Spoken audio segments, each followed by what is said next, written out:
Hi, my name is Alok Sinha. I'm Vice President of Application Architecture at Oracle Labs.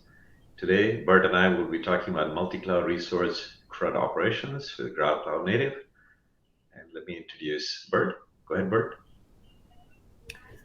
Yeah, my name is Burt Beckwith. I work with Alok at Oracle Labs on the Micronaut team. One of the many projects that we've done is this CDK project, amongst other things, as part of the larger umbrella of the GCN work that we're doing. Okay, great. So today we'll talk about doing CRUD operations with Graal Cloud Native. Alok Sinha with Burt. So for some context, the Graal Cloud Native, it's a project, also a toolkit that we are building in Oracle Labs to basically help developers, especially Java developers, um, to make it easy for them to build cloud native applications in Java and then deploy it on any of the clouds, including Oracle Cloud, Azure, AWS, and GCP. We want to improve developer productivity. We want to make it easy to not just run the code on the cloud, but also use the services like object service, for example, or database very easily with a few lines of code using any of the Spring or Micronaut frameworks. Finally, we want to make it easy to have the applications run fast and also have very low latency when it's starting up. And we are multi-cloud by design. And one of the things we came up with, we ran into that is, while doing this project, is we found that in order to build an application and run it in the cloud, you always have to set up infrastructure, whether it's compute or storage or database and what have you. Using Terraform was one of the most common ways we, as developers, we go and set up infrastructure resources in the cloud. But it's very easy to make mistakes with Terraform. It's incredibly hard, and you can to not make a mistake. And syntactically, you don't get a good sense of is it correct or not until you run it. Architecturally, you don't get a good sense of what is the infrastructure I'm setting up, especially if somebody, a consultant or an architect has given you, here's the infrastructure I want you to set up. Is the Terraform script really matching the architecture? You can't tell by just reviewing the script. We also ran into problems with limits. So if there's a limit on your account, we can't tell ahead of time using the Terraform that are we going to run into the limits problem? Are we not running into the limits problem? And we can't tell are we going to run out of budget or not? And it was very tedious for us to debug these scripts. So the approach we are taking inside of GCN, we created a new sub-project, if you will, called CDK, Cloud Developer Kit. And basically, this allows us to build cloud resources using Java. So then it's like any other Java construct. We can edit it, we can create it, we can debug it, we can run it. And by the way, it will be available for other JVM languages as well. And so we want to make sure that this is part of the life cycle of the development itself. So you write a few lines of code, you test it, right? That's how we all build applications. So we want to setting up of the infrastructure to be also part of the same rapid fire CI cycle. So we build some infrastructure, we run some app on it, run some tests on it, and then delete all the infrastructure so we don't incur the large cost. And by design, we want to make it multi-cloud. So I want to write it once and then make sure that I can deploy it in any number of clouds that are available. And by default, it'll be just like the rest of Graal Cloud Native, it will be also open source. This is a sort of summary view. I'm not going to read the whole table. Basically, we are aware of many offerings in this space, and that's fantastic. We found that that didn't meet our needs, as we explained earlier. So we built this where basically we're using Micronaut Java framework and cloud-specific SDK to build CDK. And at the end of the day, you basically provide a spec. So if you're a developer, you say, hey, I want a VM, I want a VPN, I want object storage, I want MySQL. You explain all of that in Java, and it's just like writing code. In fact, it is exactly like writing code. And then you have some default parameters, you have some optional parameters, you may have some cloud-specific parameters. For example, name of the shape tends to be like a string. And so those things, you explain it, and then you run it. Literally, if you see the 2 lines of code below in this, you can see, and you can run it as many times as you want inside and put it. That's the principle. And when you finish running it, you will basically, you'll have an infrastructure set up, and if it's already set up, then you just get a report saying, yep, you have your infrastructure. So this is, I'm not asking you to read the thing. This is literally the Terraform script we had for creating MySQL. When we turn into CDK, and this is, by the way, specific to Oracle Cloud, you can see that the same creation of MySQL is down to like 2 lines on the left side and 5 lines on the right side. It's very readable for a Java developer. And so now I'm basically making my life easy by writing a program which is written in Java, and then I can execute it. Usually in my morning run, I run this, I set up my infrastructure, then all day long I'm doing my app development, and by the end of the day I run it again and I delete it just for budget point of view. But you don't have to. So that's the overall idea of CDK. We are in the early days. We had Burt work on it, and some students also worked on it, which is fantastic. And very soon we'll be open sourcing it at GitHub as well. So with that, I'm going to hand it over to Burt to do a full demonstration of this. Thank you. Thanks. So yeah, as Alok said, it's we're using Java or Groovy or Kotlin, whatever language you like, to build up a representation of what we want in the cloud. So basically the way that it's modeled, and I'll show you some code in a bit, is you've got components, which are a model of what do you have in the cloud, what's already there, and specs, which is what do you want. And the general process for Terraform and for what we do and in general is, what is the difference between what you have and what you want? So if we have a network and we need some VMs, then the delta of what we have minus what we want, or what we want minus what we have, is those VMs. So it's quite a bit more complicated than that inside the code, and I'll show you lots of code here. So before we get to the demo, I wanted to show you the code for a bigger demo that we did a while back. And that's actually a very sort of bulked up version of that demo. So on March 14th, we had a small Pi Day mini conference, and we did a little demo there. And that was early, that was quite a while ago. So we didn't have as much functionality as we do now.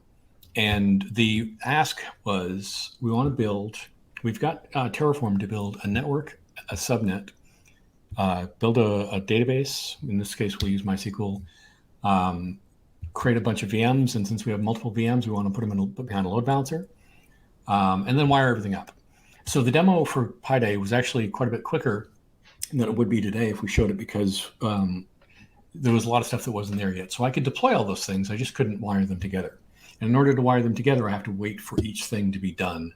And that's the thing that takes the longest. If you've ever played with the SDKs, creating something in the cloud is usually just a method call, right? You build up a request object and you use a client to send the request, and then it'll respond probably nearly instantaneously with a response which may have the data of the thing that you're creating, and a status which is creating or something like that, right? So it may be a minute or 10 or more minutes before the thing's actually usable and done. So you can wait for all that, and now we have all the waits in the code. So to do a demo of what we did on Pi Day would take probably an hour. So we're going to skip all that and do a much simpler demo. But I'd like to talk about the Pi Day demo before we do the real demo. So as Alok said, there's a real standard pattern to the way we tend to use CDK.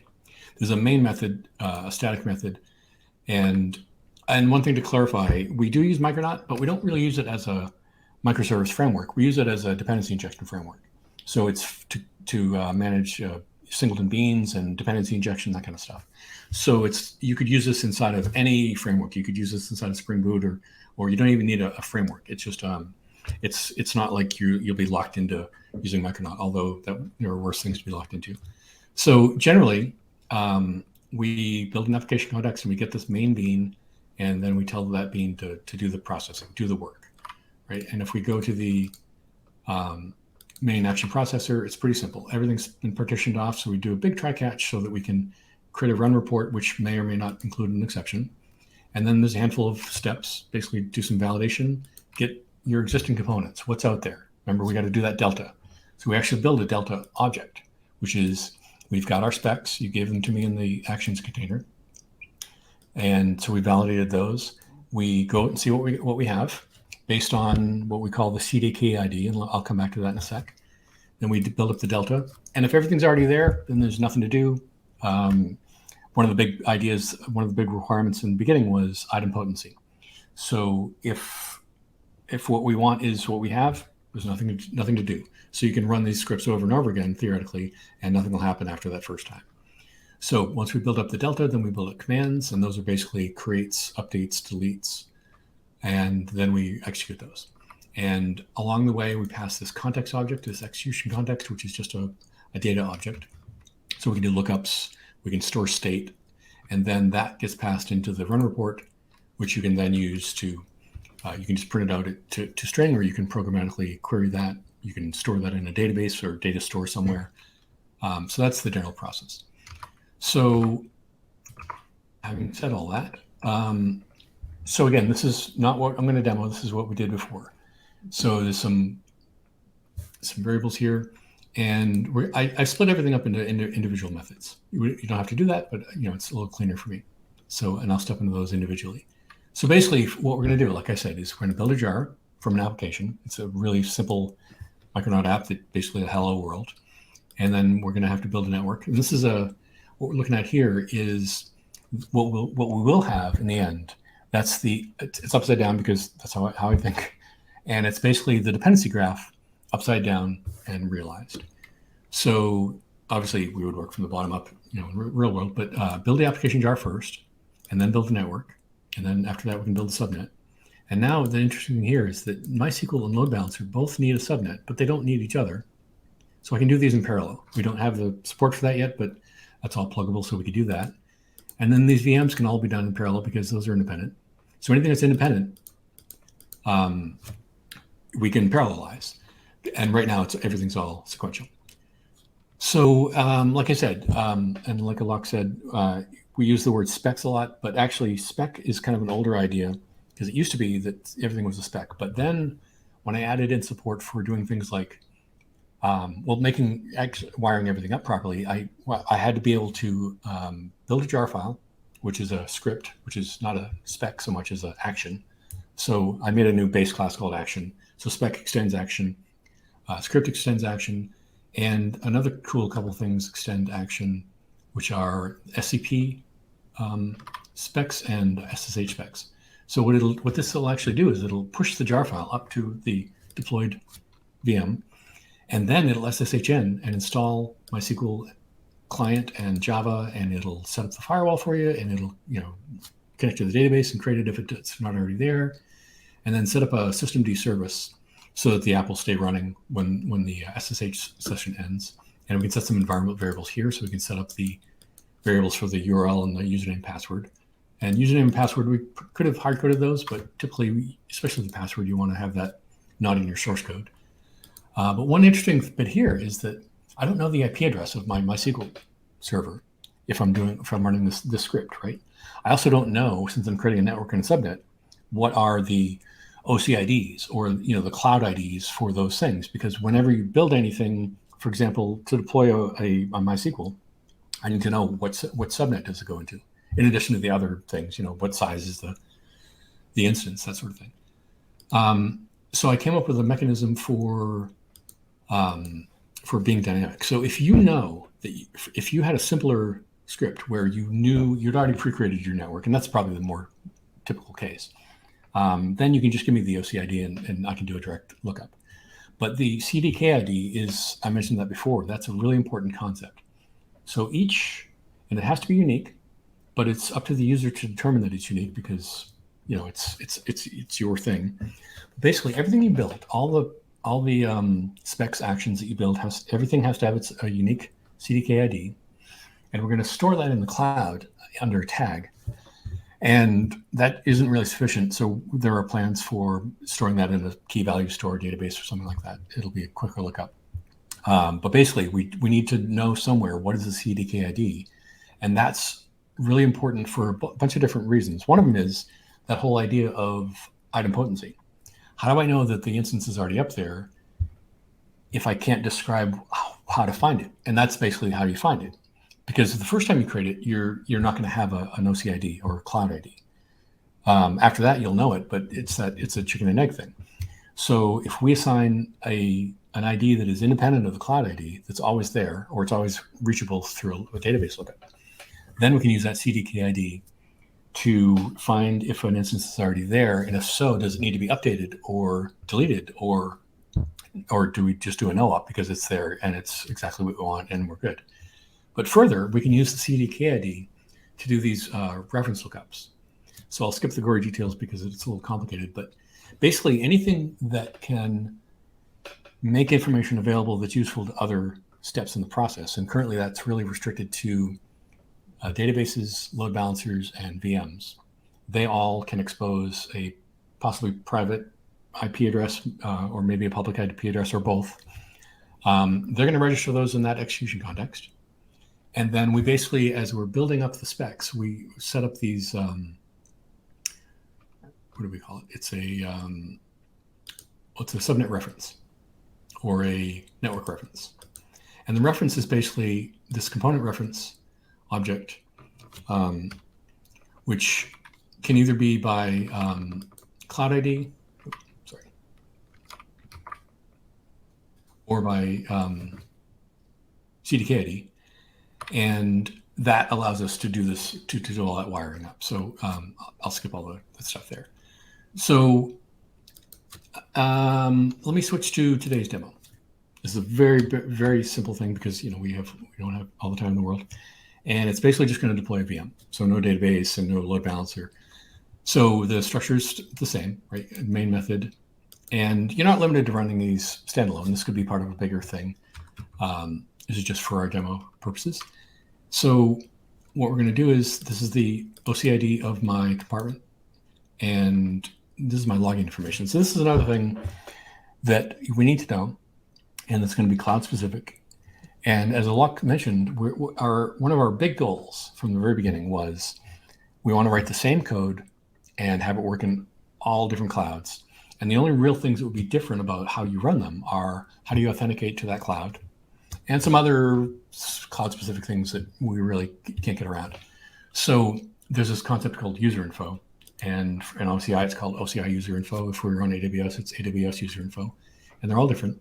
But for OCI, we need to know what compartment are you going to be doing your work in, what region are you going to be in. That's something that we also need to know in AWS, but of course they're different region names. And for the case of Oracle Cloud, you can have multiple configurations within your config file. And there's a default config, but if in this case I'm using a non-default, so I need to specify that. So this is the stuff that's not cloud agnostic. This is cloud specific.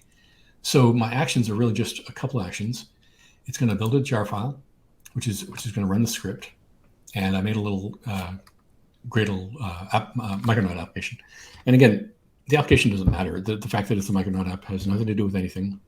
It's just something easy that I could quickly create, that I know how to do, and I can build a jar file and run that in the cloud easily.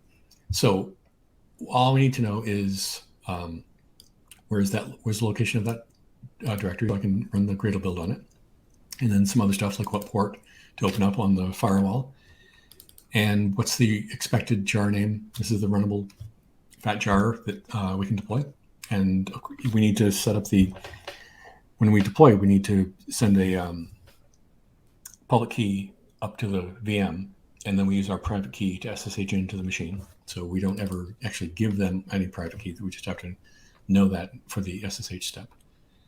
And then, so here's how to build a VM, right? So each of the, so this is a spec because it's describing something that we want that we may or may not have.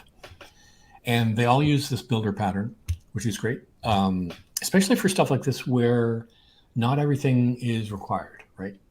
So, and there are some complex rules for if you set something, then this other thing must have been also set. We can do that kind of complex logic.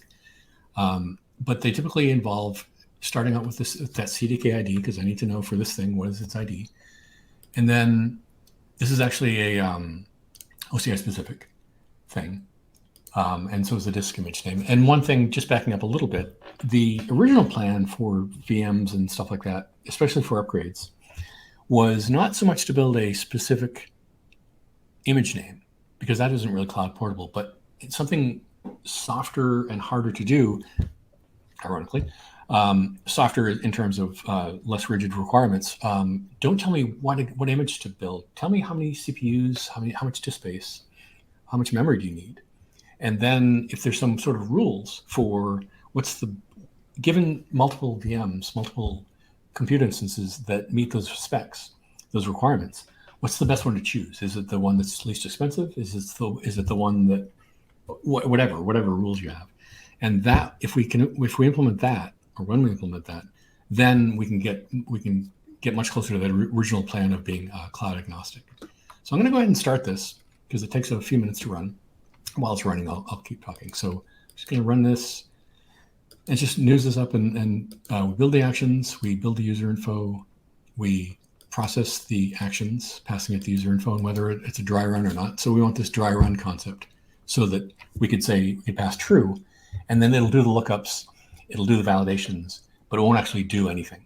It'll just tell us that there is something to delete, or 3 things to deploy, or something to upgrade, things like that. So for now, we're not going to be in dry run mode. And then there's a 2-string on the run report. So one of the things that you'll see here is if I go to my browser, you'll see some older ones that I killed, and this one's actually a real one that we're not going to touch, but this is the one that's building.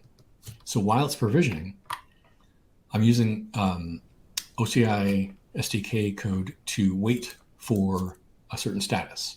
And we can do the same thing with AWS and the other clouds. And sometimes that takes a while. So we're good there. So that must be up.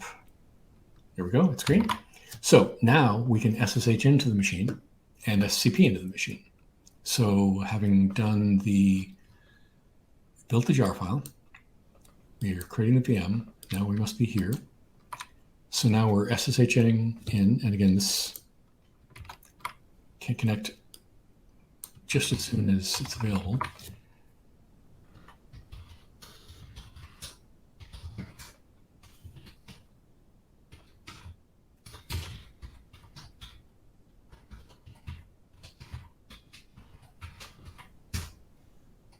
So I can get in. And the application jar file is up there. And we're installing Java. So if I run, which nothing happened because the VM that I chose doesn't have Java by default. So we're installing Graal VM. We're not going to use Graal VM as any of the features of it, but out of the box it runs faster than regular JDK, so it's an excellent choice. And inside of OCI, you can very easily, using Yum, get the enterprise edition of Graal VM, so you get the performance benefits and all the other coolness that isn't available in the CE edition. And once it's done with that, then it'll be up. So in this case, there's nothing to set in the environment because this is just a really basic hello world.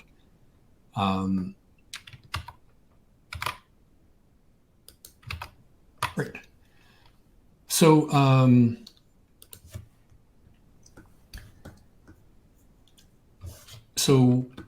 when I create, going back to the bigger PyDay script, one interesting thing about the load balancer is that in this case, we create the load balancer, and we know the load balancer CDK ID, so we can use that for the reference when we build up the VMs. But one interesting thing is I don't need a load balancer because in this case, I'm definitely not using one. I'll show you that. So when I create the VM spec, I can specify a load balancer reference, but the default load balancer reference is none, meaning I don't need one.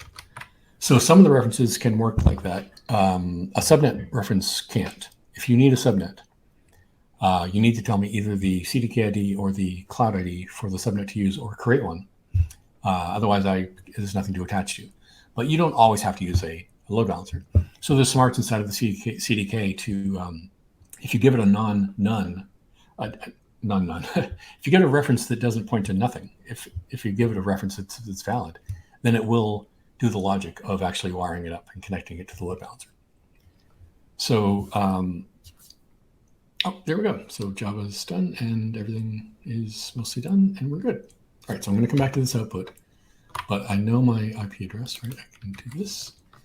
And I've got a little health check thing. So if I go to IP address colon 8080 / health check. This is interesting because if I did the bigger demo and I had 2 or more of these instances behind a load balancer, I would be hitting the load balancer IP address and I'd refresh it just to prove to myself that I'm getting different IP addresses. So it's cycling through using whatever load balancing logic we want through the different instances. So that's a check for me. But in this case, it's just going to give me the internal IP address for the one instance. So so that's my demo. So yeah, so that's an example of a really simple one. They can be really obviously quite huge and complex.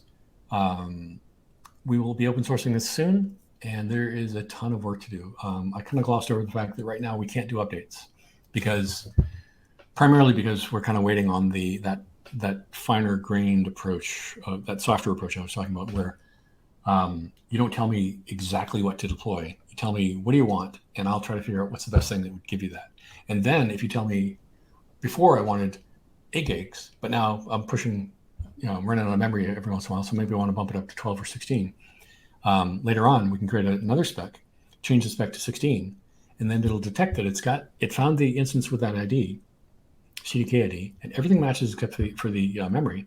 So it's make a SDK call to tweak the memory or decrease it even. Maybe you created them too big, you're throwing away money, so you realize you're using Micronaut, and Micronaut uses very little memory, and you've got 16 gigs, but you're never pushing over more than a gig usage. So why are we paying for all that extra? So yeah, I hope this is interesting to folks, and we will we'll definitely be accepting contributors soon. It's a cool project to work on, and as Alok said, the big goal is just Terraform's fantastic, but it's kind of painful to use. It's got this weird language, right? It's not really compile time checked. That's one of the frustrations with a lot of the dynamic languages, like Groovy. I mean, I love Groovy, but it can be frustrating that a lot of stuff can fail at runtime because your editor can't necessarily make the checks to validate everything right up front. But if you're using Java or Groovy with compile static on, or using Kotlin, then if you made a mistake, your code doesn't compile, it doesn't run. So it should give you better feedback loops. Ideally, it should be less code to do the same amount of work, and just generally a better process. And one less thing you have to learn. Hopefully, working with CDK is going to be pretty simple because you're not thinking about the low-level details of what does it mean to build a network and a subnet and all this stuff and attach everything. You just let the CDK do it. Tell it what you want in simple statements. Let it do its thing, and hopefully everything works. And if it doesn't, you get a report that tells you what failed, and you tweak it and do it again. So that's my demo.